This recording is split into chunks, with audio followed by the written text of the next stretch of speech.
There are two cameras that track simultaneously through the two buildings in pursuit of two figures that are fleeing the frame of the screen. The main inspiration came from the realization that these two buildings, which were constructed almost 2 centuries apart and in these two very different cities, have almost exactly the same layout. The climate inside the United States that has been created by the rhetoric of this presidential campaign is quite scary.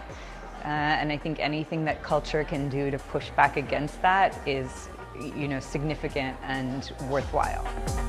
My work is kind of a tribute to the undocumented immigrants that are living in Europe in generally, and very particularly in Venice.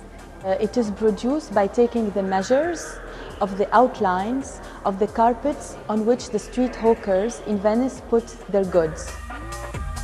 America is a democratic country applying supposedly human rights, but then when it comes to the uncomfortable situation of the immigrants, we close the border. How come you don't respect the rights that you wrote yourselves? Because the human rights, of course, are not written by Tunisians or Emiratis or Chinese. This particular work is entirely made from couscous, and it's a reincarnation of an ancient city called Gadea.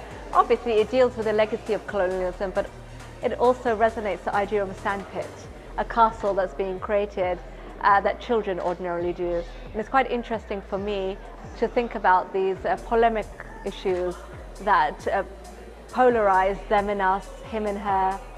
And if we're still playing in a sandpit of easy binaries, that work definitely refers to that.